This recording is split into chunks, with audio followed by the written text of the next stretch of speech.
my name is Verona. I live in Charlotte, North Carolina. I've lived here for 23 years. I'm married with 3 children, 22, 20, and 15. I have been in the foot for the last 2 years, I believe. It's been maybe a little over 2 years.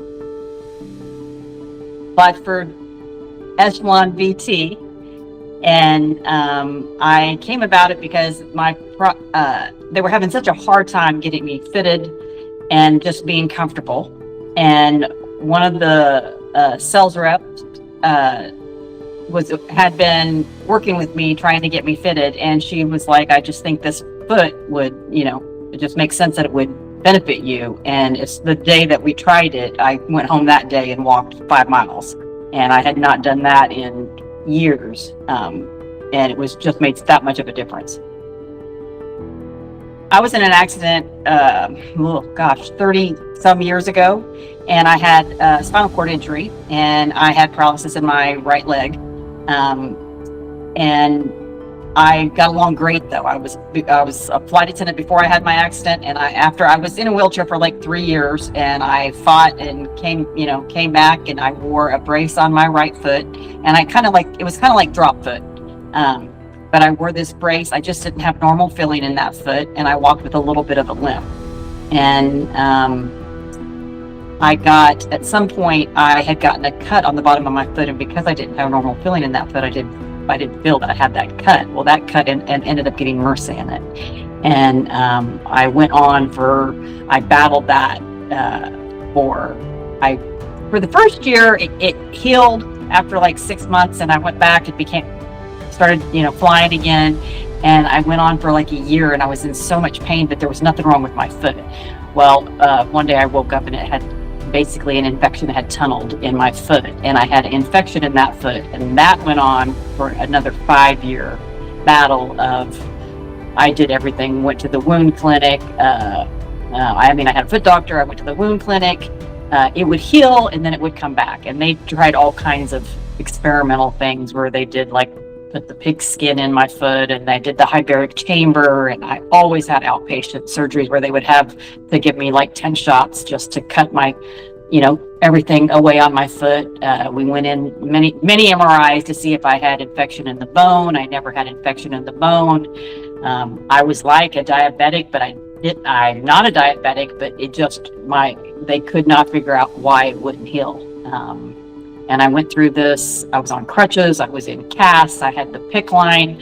I would, administer. I remember the first time I had ever administered, I had the PICC line in, and my son was 5, and he was at his first football game, and I set my chair up. I was on my crutches and set my chair up in the tree line and hung my IV up in the tree line because it was time. I had to do it. And anyways, I had several different rounds of what I have the IVs for. They told me I'd only do it for a month, but I'd be on IVs for 2 or 3 months. I had 3 or 4, I probably had 4 or 5 different surgeries where they would take part of the heel of my foot because they had gotten so bad.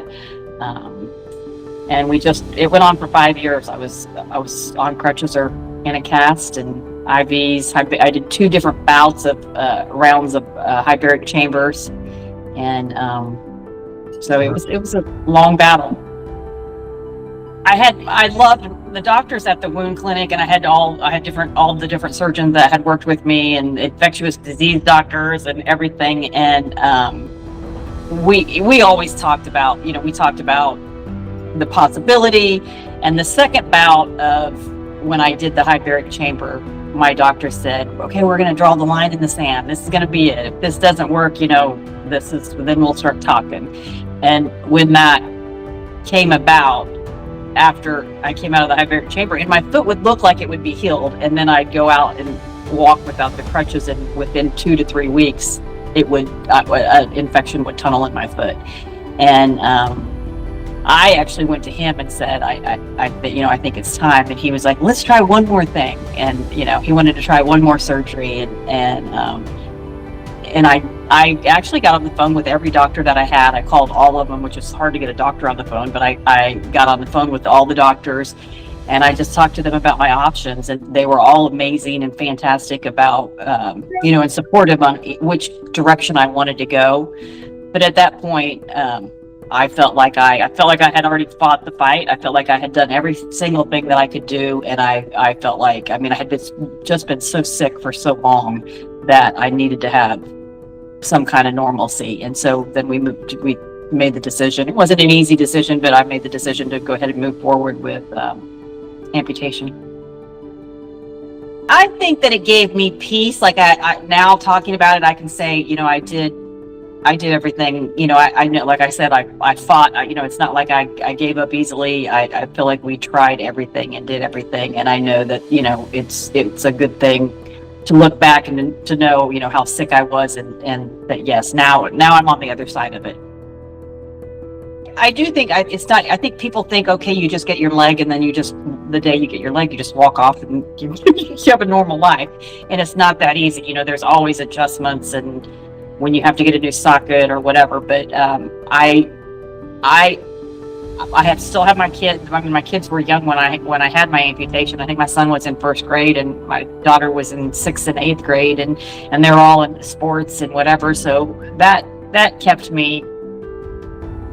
Pushed me to, I always wanted to be at every event that I could be at. And so I, went through the therapy.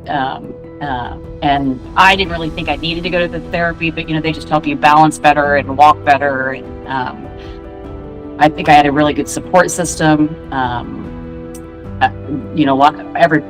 Family, friends, my kids were very supportive even at the time. But my rehab, it's been very good.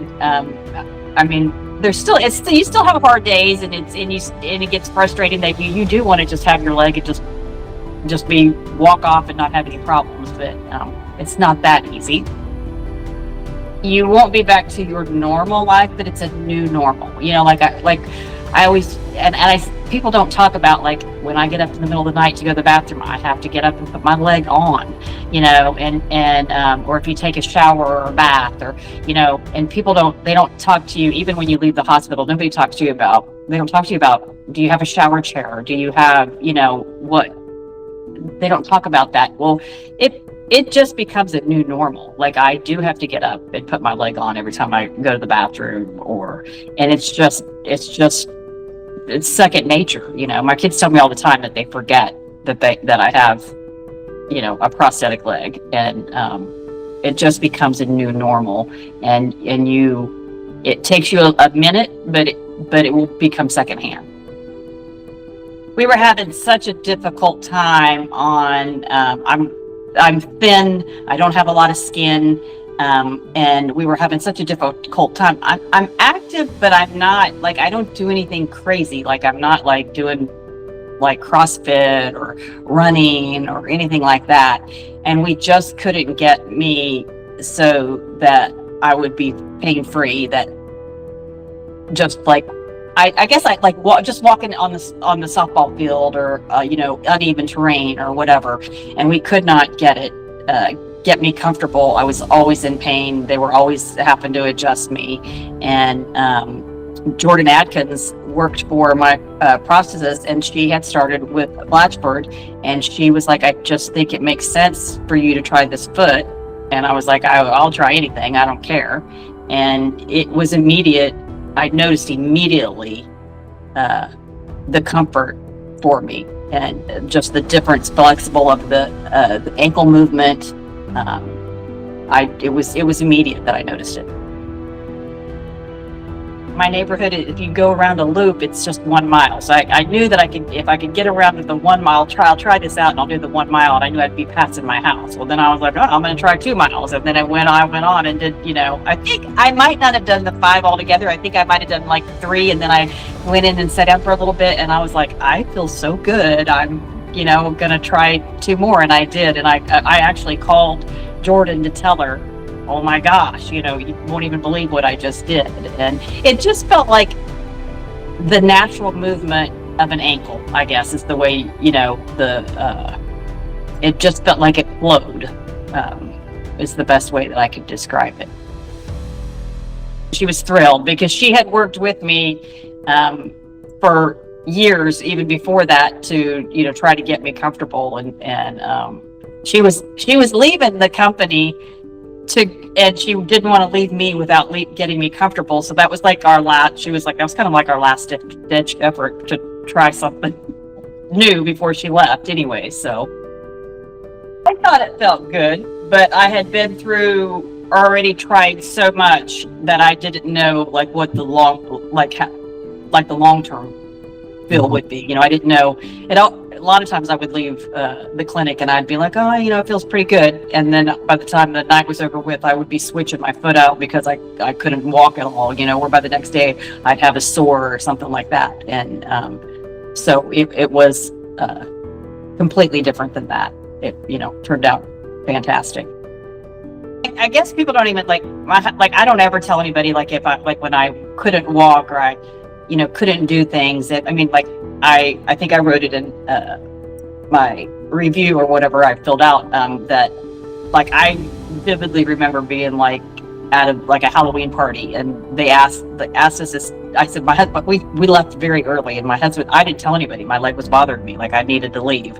And my husband, he told me later that he's, you know, whispered to the other husband, you know, Verona's leg's bothering her. Well, I don't think any of my friends have ever heard me. I don't complain about anything. My kids don't typically know if I'm having a bad day or whatever. And so it just makes your life easier when you're not having issues, or when you feel like, you know, like sometimes I'm still amazed that I can get up and I can walk around like a normal person, you know. I mean, I remember there's many times that I would, even before I had the foot, that I would ask my husband to get my crutches out. And I don't like go anywhere now that since I've had my amputation and gotten my leg, I don't want to be anywhere with my crutches. I don't want to be in a wheelchair. I want to be able to walk. And even if my leg was bothering me, or if there's many times that I've had sores on my legs, or blisters or whatever. And so to be able to, I guess, go about a normal life and be able to walk around healthy, it's a big deal to me. I wear shorts all the time. I'm not embarrassed or afraid or whatever, but I wear pants a lot of times. And I know people don't know. I've had people yell at me for parking in the handicap spot before.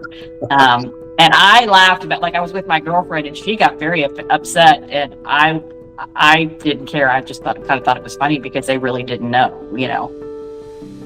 I nanny for a family that has 3 little boys. And so I kind of do all the running around that every mom needs, pick them up from, preschool, or drop them off at soccer practice, that every mom needs an extra hand doing that. And so I do that. I enjoy it. There are 10, 8, and 4, and they're all boys. And so they get me out. We were playing basketball an hour ago. So,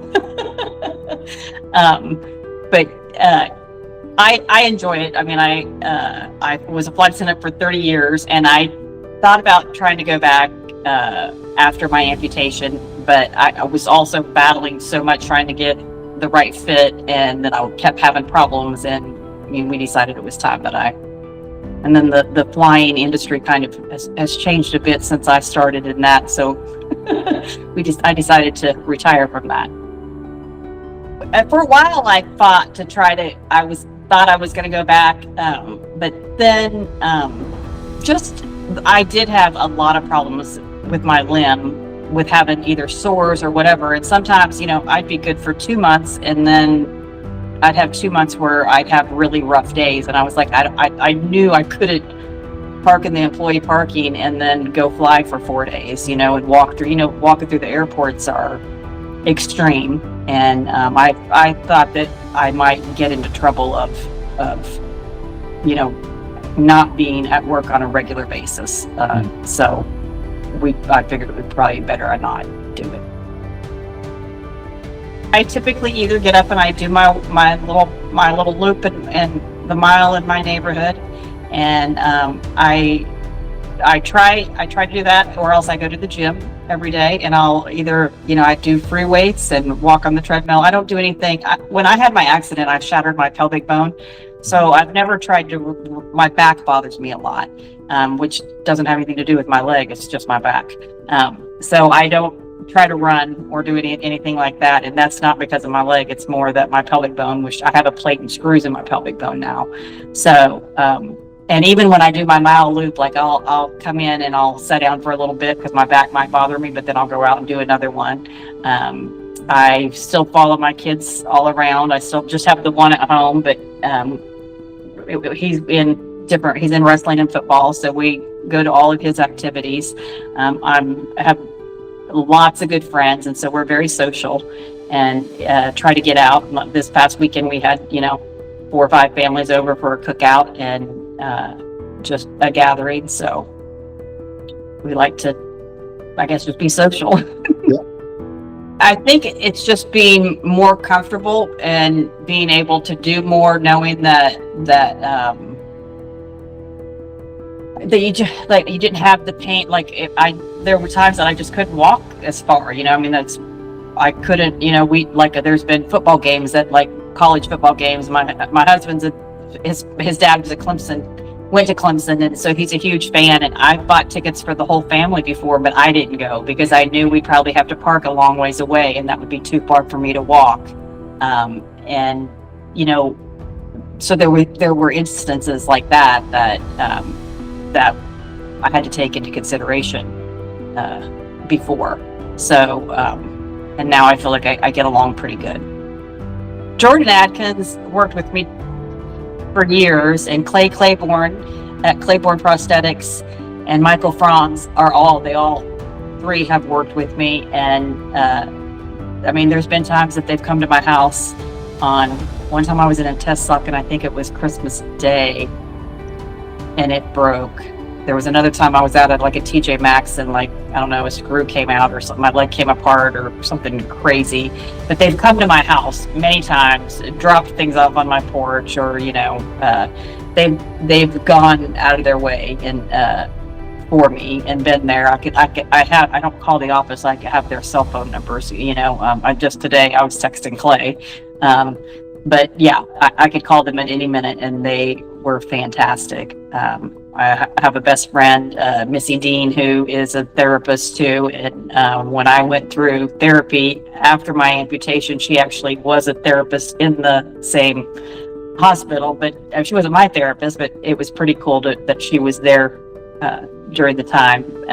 But she understands a little bit about an amputee's life too. And I've gone to an amputee clinic with her just because she got extra points for having an amputee, even though at this point it was this past year, so I got her some extra points for that. My kids were little at the time. My husband was very supportive, and I guess all of my friends, I talked to everybody when I was going through making my decision, because I talk about the fact that a lot of people wake up because they've been in an accident and they had already had the amputation or going to have an amputation, and it's not a choice. And mine, I made the choice to go ahead and move forward with it if they weren't telling me to go ahead and have an amputation. And so my kids, my son was only in 1st grade, so I had different conversations. My son was in 1st grade, my one daughter was in 6th grade, and one was in 8th grade. And my oldest daughter told me immediately that if it was her, she said, she told me, she goes, "It's not me, but if it was me, I think I would go ahead with the amputation." But they had seen me sick for so long, on crutches, I used to put them on the school bus and then close up all the windows and lay on the couch, because I had the PICC line in, and I had to administer my IV every 3 hours. And by the time I got done with one IV, I only had 2 hours, and I was exhausted. I was sick. I was tired, and then I did still drive them around to their activities. So I put them on the school bus, and I would lay on the couch and take a nap until it was time. And when they came home, I opened up all the windows and acted like life was normal, even though I was crutching around in a cast or whatever, going to the hyperbaric chamber at 7 o'clock in the morning or whatever. But my oldest daughter immediately told me that. My second one is quieter, but she told me she was okay. And my son was nervous. He was in 1st grade, And he eventually told me he was worried that if they amputated my leg, that I would die.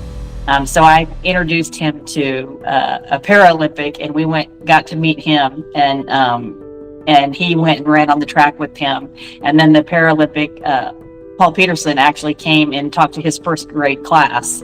And so he was, like kind of famous for bringing this amputee runner to his first grade class. And after that, he was all in. He teases me all the time, like, well, if we're outside and I kick the football or whatever, he'll be like, he's like, I can't compete with your robot leg. So they have to come, like when I told you that I talked to all of my doctors, even my family, like my husband, he never told me, I think you should get your leg amputated, or no, I don't. And I did have lots of friends. Some people would be like, well, you're crazy to even think that. But then I had other friends that told me they thought I should have the amputation. I had other friends that, thought that I was crazy for even considering it.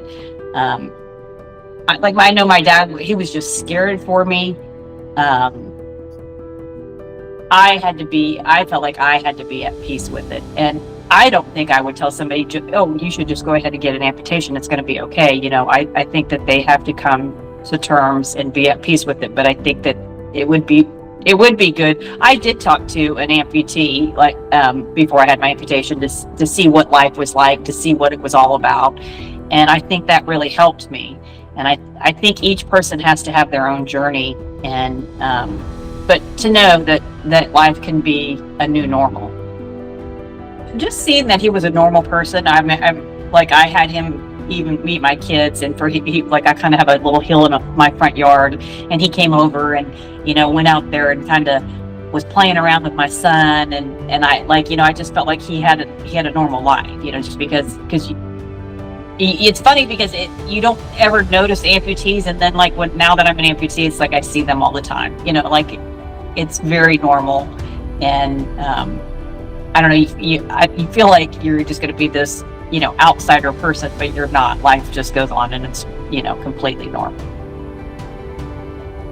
My closest friends, I brought up my friend Missy, that's a therapist. She knew I was going down to I was going down and getting adjusted every day, and I think she knew that I had found a new product that had helped me get along better, or whatever. And like my husband, like I told you, I just don't most people don't know, when I was going through my fittings, most people didn't know I was, I had to go down 5 days a week or whatever, day after day or whatever, that I was having problems. And so I guess the people that were closest to me knew that I had a new foot that I was trying, and how much better it helped me. And I think I already mentioned this. The biggest one that I noticed was the ankle movement, that I felt like it was the more natural, rollover motion of an ankle, not so stiff. That I don't know how else to describe it besides maybe if you're walking flat-footed, that that you're just like that, and it's the more of the rollover. And just on, like I told you, I'm not doing anything crazy. It's not like I'm climbing cliffs or mountain hiking or anything, but just on, if you're just outside on, or at a ball field, or the uneven terrain, that you notice that difference as an amputee, that makes a big difference with the foot. It's such a bizarre thing, because you can tell, if you're walking on grass or cement, or if it's pebbles, or it's bizarre to, it's hard to explain, but you can tell. You still feel like there are some days you reach down to itch your foot, so it just doesn't make any sense.